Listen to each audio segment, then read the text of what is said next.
జూబ్లీహిల్స్లో ఉప ఎన్నిక ప్రచారం నడుస్తుంది.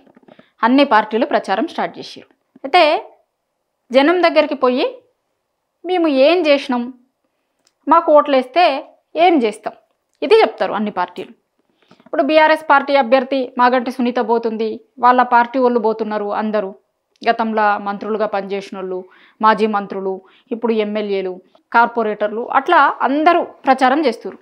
చేసి ఆడికి పోయి ఏం చెప్తుర్రు, వాళ్ళు గతంలో 10 ఏళ్ళు బీఆర్ఎస్ పార్టీ అధికారంలో ఉన్నప్పుడు ఏం చేసిర్రు, ఏంది అక్కడ ఎందుకు ఉప ఎన్నిక వచ్చింది, అప్పుడు ఎమ్మెల్యే మాగంటి గోపీనాథ్ ఆ నియోజకవర్గంకి ఏం చేసిండు, ఏంది, ఇంకా అట్లనే కొనసాగాలంటే ఆయన ఆశయాలను కొనసాగించాలంటే గిపలన సునీతకు ఓటెయ్యిరి, ఆమె వాళ్ళ భర్త సగంలో ఆపిన పనులన్నీ చేస్తుంది, గోపీనాథ్ ఎట్లయితే జూబ్లీహిల్స్ నియోజకవర్గానికి అండగా ఉండెనో, ఎట్లయితే పనులు చేసిండో గట్లనే ఈమె చేస్తుంది అని బీఆర్ఎస్ పార్టీ నాయకులు చెప్తున్నారు.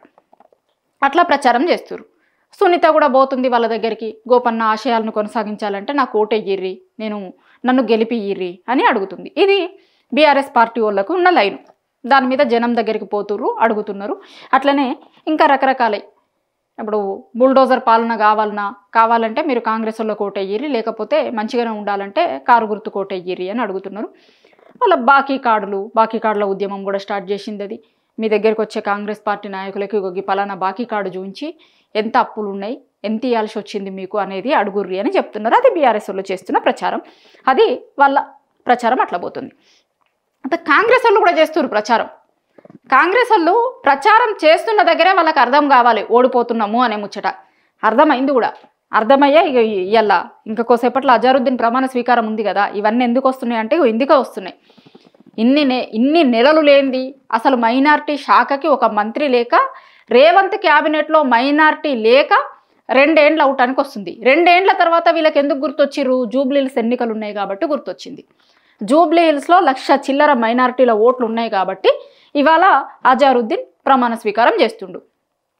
ఓపెన్ సీక్రెట్ అది. జూబ్లీహిల్స్ నియోజకవర్గంలో చిన్న పిల్లగాన్ని అడిగినా చెప్తారు అది ఎందుకోసం ఇవాళ ప్రమాణ స్వీకారం చేస్తుండు అని. అట్లా ముస్లింల ఓట్ల కోసం అది ఎందుకు. ఇప్పుడు ఓట్ల దగ్గరికి పోయిన ప్రతి చోట వాళ్ళకి రిజల్ట్ ఎట్లుంటుంది అనేది ఎన్నికల కంటే ముందే వాళ్ళకి అర్థమైపోయింది. ప్రతి చోట ఏడికన్నా నువ్వు ఓట్లు అడిగినావంటే వాళ్ళు రివర్స్లో అడుగుతురు, ఎందుకోసం ఓటేయాలి, ఏం చేసిరని ఓటేయాలి, మొన్న కనిపించిరంటే జనరల్ ఎలక్షన్స్ అప్పుడు కనిపించిరంటే మళ్ళీ ఇవాళ నా ఇంటి దిక్కు వచ్చిర్రు, ఎందుకోసం ఓటేయాలి. నిజానికి ఇవాళ జూబ్లీహిల్స్లో ఉప ఎన్నిక జరుగుతుంది కాబట్టి ఇక్కడ ఓటర్లు ప్రశ్నిస్తున్నారు. రేపు పొద్దున జనరల్ ఎలక్షన్స్ కోసమని మీరు ఊర్లలోకి బొర్రి ప్రతి ఊర్లో ఇదే ఉంటుంది, ప్రతి ఊర్లో ఇదే సిచ్యువేషన్ ఉంటుంది. లోకల్ బాడీ ఎన్నికలు అందుకే కదా వాయిదా పడ్డది. ఎందుకోసం వాయిదా పడ్డాయి, ఊర్లలోకి పోతే అడుగుతారని, ఇట్లా అడ్డుకునుడు ఎక్కడికక్కడ అడ్డుకుంటారు అని చెప్తున్నారు వాళ్ళు ఓపెన్గా. యూరియా కోసం లైన్లలో నిలబడ్డ ప్రతి రైతు రేపు పొద్దున మీరు ఊర్లలోకి పోయి ఓట్లు అడిగితే వాళ్ళు ఇవాళ పడ్డ బాధ అంతా కూడా రేపు పొద్దున మీకు చూపించబోతున్నారు ఓట్ల రూపంలో. ఇప్పుడు జూబ్లీహిల్స్లో ఎన్నికల ప్రచారంకి పోతురు, అభ్యర్థి పోతుండు, అభ్యర్థితో పాటు మంత్రులు సగం మంత్రివర్గం దించిర్రాడ, ఎమ్మెల్యేలు, ఇక రకరకాల డివిజన్లు. ఇది అధికార పార్టీ కదా, అధికార పార్టీది ఎట్లుంటుంది వాళ్ళకి. ఇక ఇప్పుడు ప్రతిపక్ష పార్టీ వాళ్ళు చేసిర్రు అనుకోండి, ఇంతమందిని తీసుకొని పోయి అంతమంది చేయొద్దు అంటారు, ఇంకొకటి అంటారు. వీళ్ళకి అధికార పార్టీ వాళ్ళు చేస్తారు. కానీ జనాల నుంచి ఎట్లాంటి రెస్పాన్స్ వస్తుంది అనేది ఇంపార్టెంట్ అవుతుంది. ఇప్పుడు నా వెనక ఒక వీడియో ఉంది కదా, చూపిస్తాను నేను మీకు. ఇది ఒకటే వీడియో, ఇది నిన్న జరిగింది. ఇట్లాంటి ఇప్పుడు ఒకవేళ వాళ్ళు ప్రచారంకి పోయే దగ్గర కెమెరాలు పట్టుకొని పోతేనైతే గల్లీ కోటి బయటకు వస్తుంది. ఇట్లాంటి పోయిన ప్రతి చోట ఇదే వాళ్ళకి. పోయిన ప్రతి చోట అసలు ప్రచారంకి పోవాలంటే భయపడే పరిస్థితికి వచ్చిర్రు ఇవాళ. ఇదివరకు మనం చెప్పుకున్నాం, గతంలో చాలామంది ఎమ్మెల్యేలు ఊర్లలోకి పోవాలంటే భయపడుతున్నారు అన్నాం కదా. ఎందుకంటే ఊర్లలోకి పోతే నియోజకవర్గంలో అసలు మీరు ఏం చేసిర్రు ఏంది అని ఊర్లలో అడుగుతున్నారు. అడిగేసరికి అసలు ఊర్లలోకి పోవాలంటే కూడా ఎమ్మెల్యే భయపడుతున్నాడు. వాళ్ళ ఎమ్మెల్యేనే చెప్పిండు, ఎన్ఎం శ్రీనివాసరెడ్డి ఓపెన్గా చెప్పిండు, పెళ్ళిళ్ళకి సావులకి తప్ప ఊర్లలోకి పోయే పరిస్థితి లేదు అని కాంగ్రెస్ పార్టీ ఎమ్మెల్యే చెప్పిండు. ప్రతిపక్ష పార్టీ ఎమ్మెల్యేలు చెప్పుడు కాదు, వాళ్ళ అధికార పార్టీ ఎమ్మెల్యే చెప్పిండు ఊర్లలోకి పోయే పరిస్థితి లేదు అని. ఇప్పుడు దీని తర్వాత అసలు సిటీలో కూడా ఎక్కడ ప్రచారంకి పోయే పరిస్థితి లేదు అనేది కాంగ్రెస్ పార్టీ నాయకులు ఒకసారి ఆలోచించుకోవాలి. ఇది ఒక అమ్మ అడుగుతుంది. ఈయన నవీన్ కుమార్ యాదవ్, ఇప్పుడు కాంగ్రెస్ పార్టీ అభ్యర్థి ఈయనే పోటీ చేస్తుండు. పోయి అమ్మ నాకు ఓటయ్యి అని అడిగిండు. అడిగితే అమ్మ ఏమన్నది నూర్రి,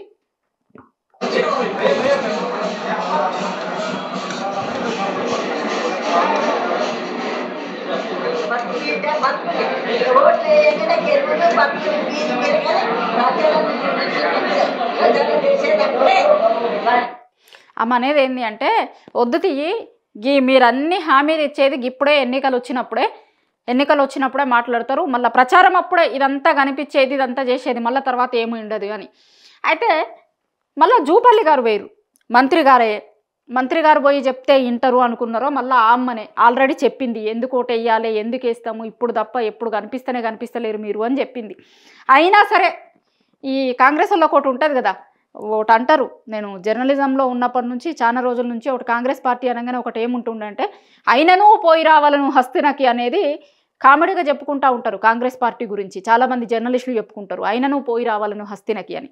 అట్లా ఈమె ఆల్రెడీ చెప్పింది, ఓట్లు వేయము అన్న లెక్కనే చెప్పింది. అయినా సరే నేను మంత్రిని కదా, మంత్రిని పోయి మాట్లాడదాం అనుకున్నారో ఏమనుకున్నారో కానీ పోయి మళ్ళీ ఆమెకి మాట్లాడే ప్రయత్నం చేసినప్పుడు ఆమె ఏమంటుంది అంటే, ఓటర్ ఇది ఎందుకు చూపిస్తున్నాను నేను మీకంటే, ఎంత క్లారిటీతో ఉన్నారు ఓటర్లు. అది మంత్రి వచ్చి చెప్పినా సరే, లేకపోతే అక్కడ పోటీ చేసే ఎమ్మెల్యే క్యాండిడేట్ వచ్చి చెప్పినా సరే, జనాలు మాత్రం చాలా క్లారిటీతో ఉన్నారు. అసలు ఎందుకు వెయ్యాలి మీకు, ఏం చేసిర్రనే వెయ్యాలి మీకు, ఏమి ఇచ్చిర్రనే వెయ్యాలి మీకు.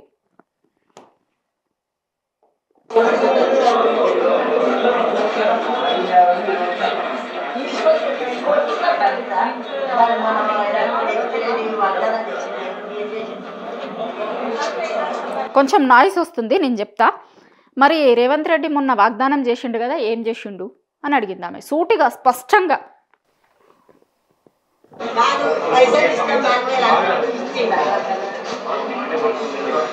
నాకు ఇదే ఒక్కలేదు చాలు, నేను 4000 పెన్షన్ అన్నాడు, ఇచ్చిండా? ఇను అంటే నాకు వినే ఓపిక లేదు, ఓ దండం పెడుతుంది మీ కాంగ్రెస్ పార్టీకో దండం మీకో దండం అని లెక్క ఉంది. అసలు వినే ఓపిక లేదు నాకు, ఎందుకంటే విసిగిపోయి ఉన్నారు జనాలు. వినే ఓపిక కూడా ఎందుకు లేదు అంటే, నిజానికి ఆ అమ్మకి ఆ ఏజ్కి చెప్పింది వింటారు వాళ్ళు, ఓపిక ఉంటుంది ఎక్కువ అంటారు. కానీ కాంగ్రెస్ పార్టీ చేసిన పనులను చూసి ఓపిక నశించిపోయింది. నశించింది ఎవరికి ఉన్నది చెప్పుర్రి? రైతులకు ఓపిక నశించింది, నిరుద్యోగులకు నశించింది, మహిళలకి నశించింది, అమ్మలకు కూడా నశించింది. అసలు మీకు దండం అంటుంది ఆమె. ఇగో చూడుర్రి, అసలు ఏం చేసిర్రని మీరు, ఏం చెప్పడానికి వచ్చినవి అలా కొత్తగా? ఎన్నికలు వచ్చినప్పుడు వస్తారు, ఏదో చేస్తాము అని చెప్తారు. అసలు ఏం చేసిర్రని మీరు మాకు?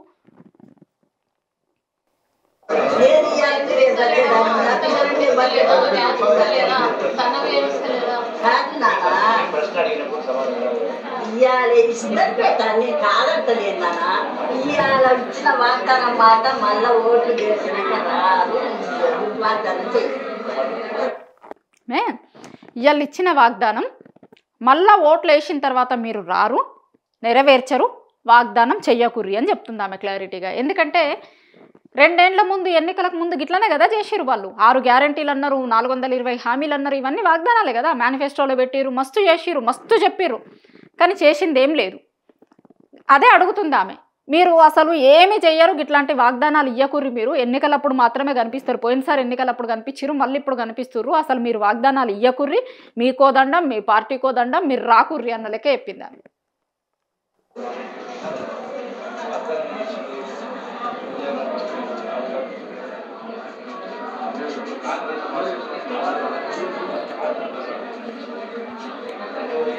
ఇంకో ఒక్కసారి చూడుర్రి, ఈయనేమో చెప్తుండు, ఎవరికి చెప్తుండు? ఈ అమ్మకే చెప్తుండు. అని ఎంత కనీసం ఐ కాంటాక్ట్ కూడా లేదు. మీరు చెప్పింది ఇక చెప్పుర్రి, మీరు ఎట్లాగూ ఇయ్యరు కదా, చెప్పుర్రి, ఇక మీరు చెప్పుర్రి, మీరు చెప్తూనే ఉంటారు, అలివి కానీ హామీలు ఇస్తూనే ఉంటారు, ఇచ్చేది ఉందా, చేసేది ఉందా? ఇప్పుడు ఏం చెప్తుండు అనేది కనీసం వీళ్ళు చేస్తారేమో అనే నమ్మకం ఉంటేనేమో, అరే ఏదో చెప్తుండు కదా, ఓ పెద్ద మనిషి వచ్చిండు ఇంటి ముందుకి, మంత్రి వచ్చిండు, మంత్రి అంటే మామూలు ముచ్చట కాదు, మంత్రి వచ్చి చెప్పుడు అంటే మామూలుగా వాళ్ళ ఇప్పుడు కార్యకర్తలు కూడా వచ్చి చెప్తారు కాంగ్రెస్ పార్టీకి పోతారని.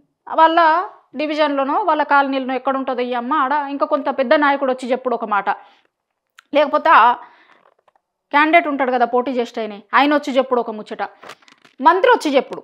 మంత్రి వచ్చి చెప్తే సహజంగానే ఏంది, వాళ్ళు ప్రభుత్వంలో భాగస్వాములు కదా, అల్లాటప్పగా మాట్లాడడం కాదు.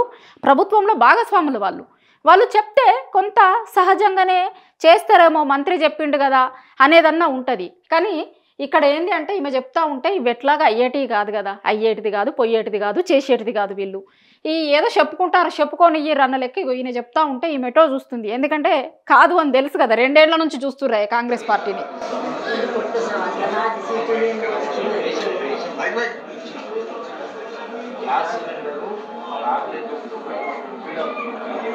ఇప్పటి వరకు 500 ఉంటే ఏక పైసా తక్కువ కాదు.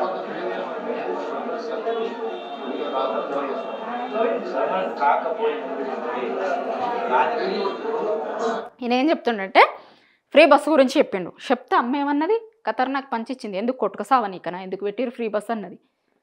చాలామంది మహిళల ఒపీనియన్ అదే చెప్పింది ఈమె. ఫ్రీ బస్సు గురించి చెప్తే ఎందుకు కొట్టుకసావా నీకనా అన్నది.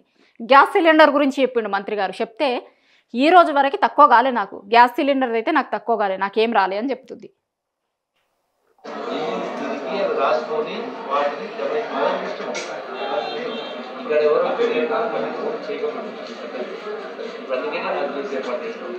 దీంతో పాటుగా గ్రామాల్లో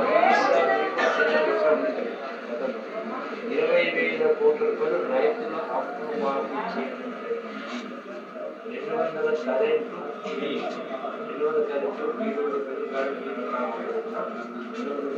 ఫ్రీగా డబ్బులు కూడా ఇంద్రమయ్యంతో. నేను ఒక ముచ్చట అడుగుతున్నా, కరెంటు ఫ్రీ అన్నోళ్ళు ఇప్పుడు మళ్ళీ ఎందుకు బిల్లు చేస్తారు?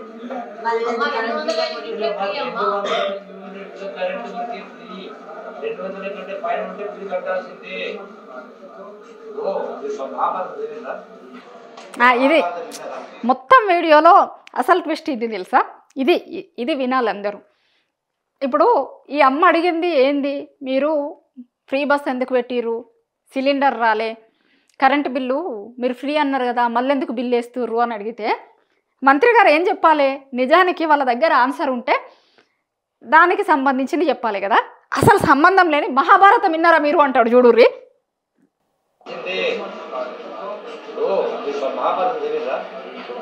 మహాభారతం విన్నారా?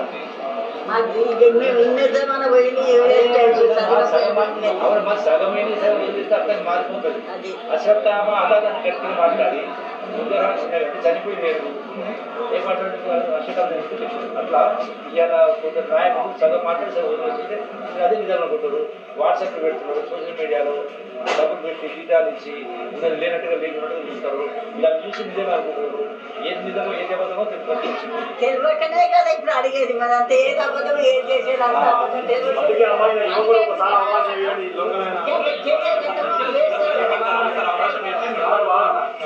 కేసీఆర్ 10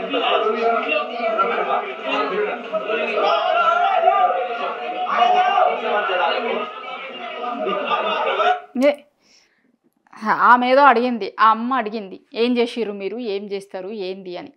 ఈయనే ఆన్సర్ లేదా కాంగ్రెస్ పార్టీ వాళ్ళకి. ఏం చేసిర్రు అంటే ఏదో చెప్తుర్రు, ఇక మేము ఊర్లల్లో అది చేసినాము ఇది చేసినాము ఏదో చెప్తుర్రు. ఆమెకు కూడా తెలుసు ఏం చేయలేదనేది. అందుకే ఇక మీరు చెప్పుర్రు ఏదో చెప్తుర్రు కదా అన్న లెక్కిన. అసలు ఏం లేక ఇక మహాభారతం దగ్గరికి పోయారు. రామాయణం మహాభారతాలు, మహాభారతం విన్నారా మీరు అని అంటే ఇక మేము వినే ఏజ్ అయిపోయింది, అంత అయిపోయింది లేదని ఏం చెప్తావో చెప్పు నువ్వు అన్న లెక్క అన్నది. ఇక మళ్ళా ఇంకోటి, ఇప్పుడు ఎన్ని మాటలు మాట్లాడిర్రంటే అందులో ఆన్సర్ లేక చెప్పటానికి మన దగ్గర మనం ఏమన్నా చేస్తేనేమో ఏమన్నా ఉంటుండే చెప్పేటోళ్ళము. 2 ఏళ్లలో ఇక మేము గివి చేసినామని ఒక 10 పథకాల పేర్లు చదువుర్రు మీరు. 420 హామీలు ఇచ్చిర్రు కదా, 10 చెప్పుర్రు జనాల దగ్గరికి పోయినప్పుడు. పట్టుమని 10 లేవు మీరు చెప్పుకుంటానికి. 6 గ్యారంటీలు కదా, 6 గ్యారంటీలలో చేసిర్రా? 6 గ్యారంటీలు చేసిర్రా? 100 రోజులల్లో చేస్తామని చెప్పిర్రు 6 గ్యారంటీలు. 100 రోజులు ఎన్ని వందల రోజులు అయిపోయినాయి ఈ రోజుకి. 6 గ్యారంటీలు ఇచ్చినప్పుడైతే వీళ్ళు చెప్పింది ఏంటి అంటే 100 రోజుల్లోగా 6 గ్యారంటీలు అమలు చేస్తాం. కానీ 2 ఏళ్ళైన తర్వాత కూడా 6 లేవు వీళ్ళకి చెప్పుకుంటానికి.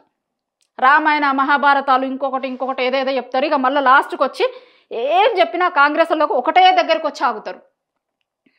సామెత ఉంటుంది కదా, అట్లా ఏదన్నా చెప్పు ఒకటే దగ్గరికి వచ్చి ఆగుతారు. వీళ్ళట ఏదో చేసిరట కానీ సోషల్ మీడియా వాళ్ళు నెగిటివ్ చూపిస్తురట. ఏదన్నా అడుగు నువ్వు మళ్ళీ సోషల్ మీడియా దగ్గరికి వచ్చి సోషల్ మీడియాలో ఉన్నది లేనట్టు చూపించిర్రు, లేనిది ఉన్నట్టు చూపించిర్రు, అట్లా చూంచిర్రు ఇట్లా చూంచిర్రు అంటారు. ఏమన్నా ఉంటే వాళ్ళకి తెలుస్తుంది కదా. ఎందుకంటే లబ్ధిదారులు కదా వాళ్ళు. నిజంగానే ఇప్పుడు ఈ అమ్మ అడిగిన దాంట్లో పెన్షన్ గురించి అడిగిందా అమ్మ. పెన్షన్ వస్తుందా లేదా అనేది సోషల్ మీడియాలో చెప్తేనే తెలిసేది కాదు కదా. ఆమెకు వస్తుందా లేదా అనేది ఆమెకు తెలుస్తుంది కదా, ఆమెకు అర్థమవుతుంది కదా.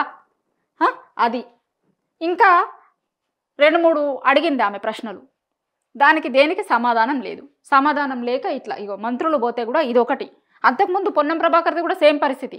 పొన్నం ప్రభాకర్ని కూడా ఇట్లనే అడిగింది ఆమె, ఏం చేసిర్రు అని వెయ్యాలి మీరు అది ఇదని. పొన్నం ప్రభాకర్ కూడా తిరుగుతుండు కదా ఆడ, ఇన్ఛార్జ్గా కూడా ఉండే ఆయన తిరుగుతున్నాడు. ఆయనను కూడా సేమ్ ఇట్లనే, అసలు ఏంది ఎందుకు మీరు 2 ఏళ్లలో ఏం చేసిర్రు, ఎందుకోసమని మళ్ళీ వాళ్ళు ఓట్లు అడగటానికి వస్తుర్రు అని అంటున్నారు. ఇగో ఇది ప్రచారంకి పోయిన మంత్రులకు ఎదురవుతున్నటువంటి పరిస్థితులు. ఇది మొత్తం పర్షాన్ అవుతురట మంత్రులందరూ. ప్రచారంకి పోవాలంటేనే ఎక్కడ ఎవరి దగ్గర నుంచి ఏం క్వశ్చన్ వస్తుంది, ఏం ఆన్సర్ చెప్పాలి, ఆన్సర్ ఏం లేదు.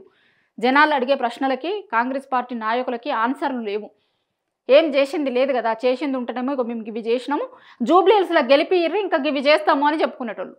మీరు జూబ్లీహిల్స్లో ఎందుకు గెలిపియాలో అనడానికి మీ దగ్గర ఒక ఆన్సర్ లేదు. అసలు గెలిచిన తర్వాత కాంగ్రెస్ పార్టీ ఏం చెప్పింది, ఏం చేసింది అని చెప్పుకుంటానికి మీ దగ్గర ఏం లేదు. కాబట్టి జనాలకు ఏం ఆన్సర్ చెప్పాలనో తెలియదు. ఏం ఆన్సర్ చెప్పాలనో తెలియక రామాయణ మహాభారతాల గురించి మాట్లాడుకోవాల్సి వస్తుంది. జనాలు అయితే క్లారిటీతో ఉన్నారు అనేది ఈ వీడియో తర్వాత అర్థమైంది. ఇట్లా శాంపిల్కి 1-2 చూస్తే మనకు అర్థమవుతుంది జనాలు ఎంత క్లారిటీతో ఉన్నారు కాంగ్రెస్ పార్టీ పట్ల అనేది. ఇట్లాంటి వీడియోలు చూసినప్పుడు మనకి తెలుస్తుంది.